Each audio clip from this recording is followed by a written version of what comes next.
30 years ago, they came from the ocean of Okhotsk. They took Hokkaido, then Tohoku, now Saitama. Wherever they step, death and decay follows. Only 6 have been reported. They have been called the Gods. After God is a shonen-style manga written by Sumi Eno, with this manga being her most popular and the only one translated into English. Initially released on the online manga website Manga 1 in 2021, published in English on the website Comic-E in 2022, and has recently gotten volumes published by Viz Media in 2024. And the best way to describe what this series is like is as if Chainsaw Man actually felt like it was going somewhere instead of being completely reliant on themes. Okay, in honesty, this manga has been one of my favorites recently, with its characters, world, plot, and by goodness, its art. It is beautiful. From the way it handles its extremely heavy themes, to its in-depth and interesting characters, to some of the most beautiful art you will ever see in manga. Holy shit. If this ever gets an adaptation, the animators are definitely not going to be seeing their families. And it is a manga that I barely see anybody talking about, even though it clearly should have a lot more discussion, considering how fucking good it is. So let me show you what the world of After God is like, and why you should delve into this masterpiece. And there will be massive spoilers ahead, of course, along with some really, really heavy themes. So please be careful. What is the most beautiful thing in the universe you can think of? Flowers? Water? Nebulas? Well, that's what the gods are, or what they are called in the story, Ippos, idylatory prohibited organisms. They are what we fight in the story, and they are terrifying. You probably know I love cosmic horror stories, and this one is a very good cosmic horror story. The gods feel completely overwhelming in their power, with them unable to be captured on cameras, and how they are able to grant humans otherworldly powers, with them usually being something completely bizarre. But to those who have actually seen these gods, what they say they are is beautiful. They are the most gorgeous and prettiest thing that humans could ever see, something that entrances us. Specifically, they say that their eyes are the most beautiful part about them, and what they use to trap you in a trance. And this brings an interesting point about how we see and interact with gods, not just in stories, but in our own religions. What I love is that the show feels like the gods are actual gods, or more like fallen angels in their mannerism and looks. You have probably heard the saying, biblically accurate angel before, a term used to describe what the angels of the Bible actually looked like, as obviously the name suggests. But usually these angels look otherworldly, completely different from what they are depicted in art as normal humans with wings.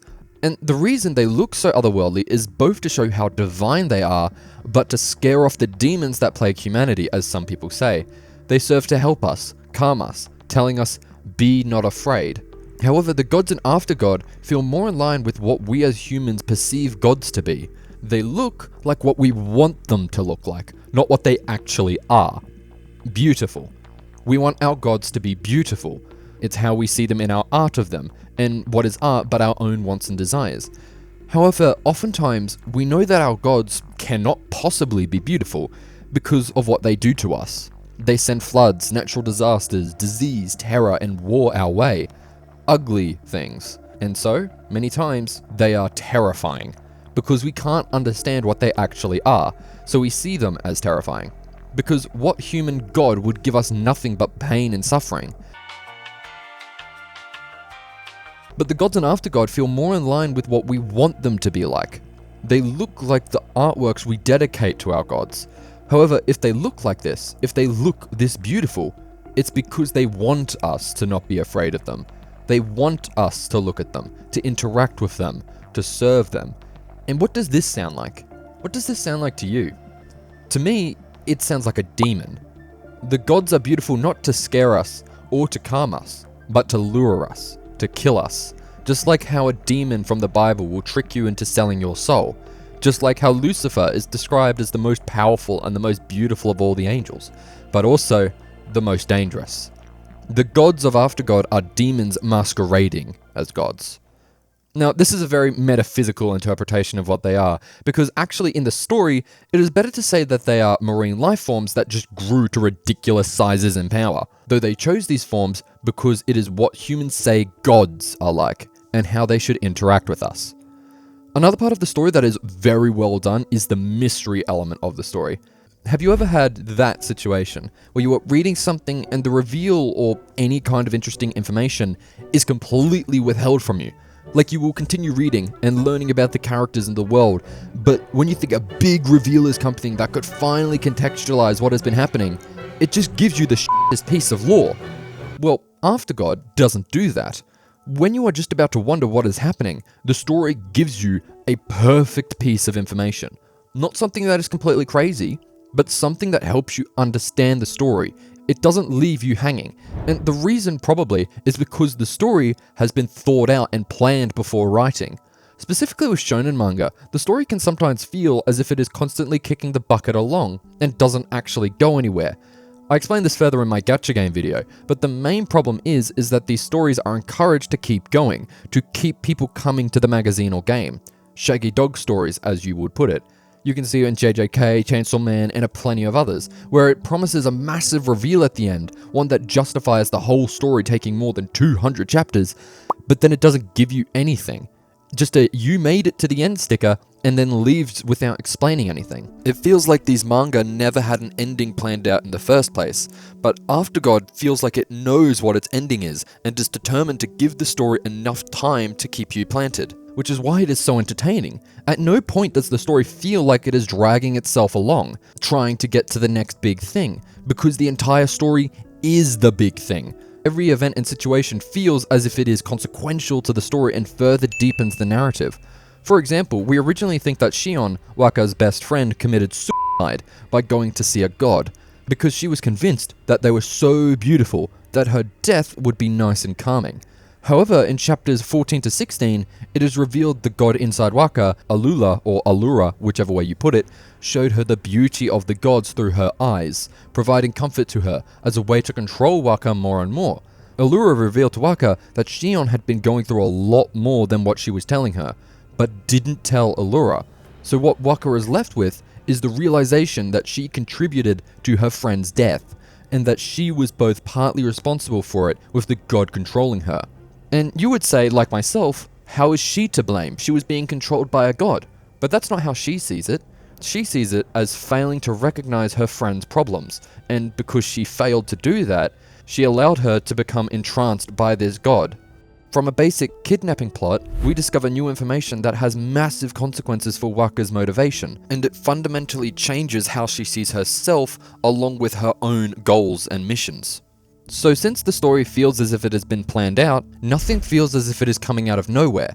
When you reread the story with the benefit of hindsight, the signs and reveals feel so much more understandable. When you see something again that you initially just brushed off as weird, is now a massive reveal that should have had a much bigger impact on your understanding of the story. Also, the story handles the topics it discusses really well. It handles the situations it presents not as a teenager stumbling through life with a brain that is just as confused, but as an adult, treating the situation carefully and with the care it deserves. It talks about sex, death, and depression not as weird things that we can't talk about, but as parts of everyday life that we have to deal with. And my favorite one that the show depicts really well is drug addiction. From a f***ing stuffed rabbit. Yes, a giant stuffed rabbit is addicted to drugs in this story. But it handles the struggles of drug addiction not as a moral failing and an evil crime, but more like a sickness that one has to recover from. So in the story, the reason Allura, the god inside Waka, was killed was because they made a drug. This drug is described by the rabbit as a painkiller. However, I'm pretty sure it was not a painkiller. Most of the times when you abuse a substance, you over time develop the resistance to it. Think of it as your body slowly developing an immune response to it so you don't get as sick. But instead of not getting super sick, you no longer feel super happy. And now the drug only serves as a way to get back to a normal existence. It no longer gives you the highest of highs. The first time you take it will be the happiest point of your life. Forever. Nothing will ever be as good as that first high. And when you eventually become dependent, normal existence becomes painful. Without the drug, life hurts way more than before you started taking it. And the drug switches from being a thing that makes life amazing to something that stops the pain of existence without it. A painkiller. And if life was terrible before, now without the drug, it is a whole nother level of pain. That's why the rabbit calls it a painkiller now, It is something that dulls the pain that it itself inflicted. And it's all they ever ask for. Whenever they see their friend Orakepi, they ask him if he has any more of the drug. Every time, practically. Even when they are asked what terrifies them more, the loss of their friends in life, or the loss of the drug, they genuinely believe that the drug is the worst thing to lose. And it annoys everyone. Why would someone who is your friend ask you for a drug they know you don't have? But when you are in those pits, it is all you can ever ask for. And what I love about their friends and the other gods' reactions to their addiction is they don't say they are a sick person who is the criminal for ever thinking about taking the drug, but they treat him as someone with an illness. They are sick from the drug and they try their best to help them and treat them. They give them fake drugs, something that at least dulls the pain rather than giving the high.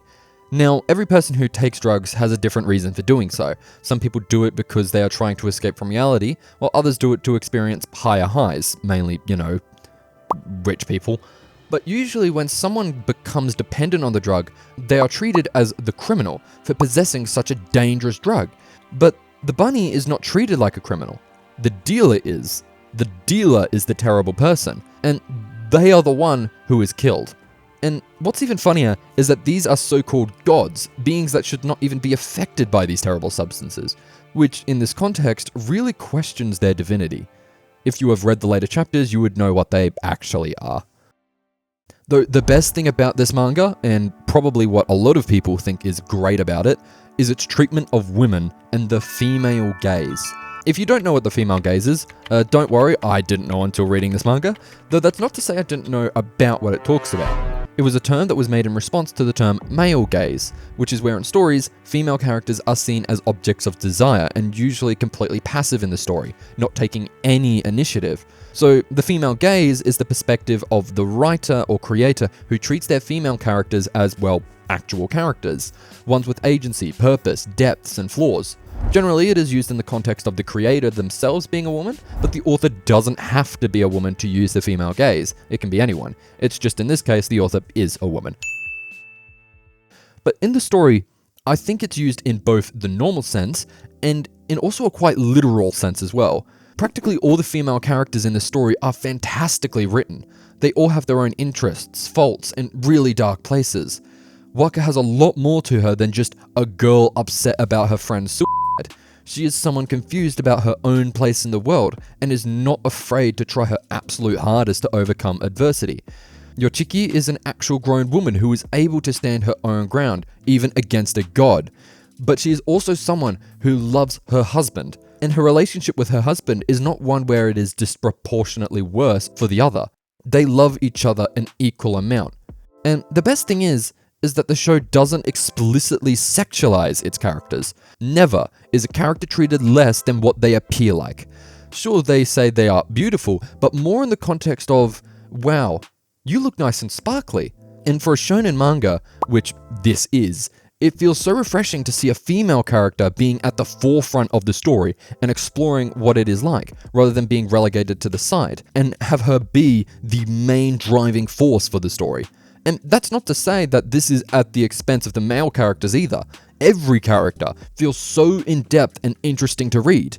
Like Tokinaga Sachiyuki being the Denji of this story, forced to go through so much absolute bullshit, with his friend being God in disguise to everyone he is trying to care for dying. We also have Obikawa, or the snake god, and he himself is so interesting, exploring how a god interacts with people and how that would rub off on their own psyche. Everyone feels so cool. Now, you remember how I said that the female gaze in the show is more than just a critical analysis standpoint? Well, the eyes in this show and the looks that the characters give each other feel so powerful. They say that the eye is the window to the soul, and this manga feels like the antithesis of that. When a character looks at someone, it doesn't feel like a face, but a conversation. The eyes say it all. They sometimes demonstrate feelings of ecstasy, or feelings of hate, or feelings of terror. And this combined with Sumi Eno's beautiful art style makes the eyes feel more than just a window, but an actual part of the soul. Now, I've seen this manga compared to Chainsaw Man a lot, even I made that comparison, with its otherworldly creatures, sometimes just random objects for heads, an organization that is not afraid to do whatever it takes to defeat these creatures, and a main character that has a god/devil inside of them. It's not wrong to compare the two of these series, they're both pretty good. However, what this series does much better than Chainsaw Man is like what I said earlier in the video. After God feels like a story that has been written out before. The story feels like we are slowly eating through a massive pie. While the biggest complaint I had about Chainsaw Man was that nothing ever happened or led to anything. It feels as if it was just torture for Denji without ever giving him a piece to cling to or people to care for him. It never went anywhere in the end, with all the suffering having no purpose, literally for the characters and for us as an audience. Instead of the story being one big pie we slowly eat, it was a bunch of mini pies that kept coming and coming, trying to make every chapter its own cohesive thing when it clearly should not be. The story kept going in completely different directions one after another, trying to scrape together a story. But you can't make a big pie with a bunch of little pies. You're gonna have a lot of holes in it. And as much as I will defend Fujimoto for his other works, I can't defend this. You're telling a story. Treat it as such. There is a lot more I could talk about in this video. The art itself could be its own deep dive as well. Jesus, some manga artists feel as if they have to make a deal with the devil to get art that looks like this. And the actual plot is one of the most engaging plots I've read, with turns every step of the way that feel fantastic to slip on. So give this a read, as my recommendation to you. And with the most recent chapters dropping the biggest bombshells ever, with it still ongoing to this day, it's perfect to get into right now. Like, it's almost 6 years old now, so read it before, eventually, hopefully, an anime gets announced. Though with this art, like I said, the animators are not seeing their families.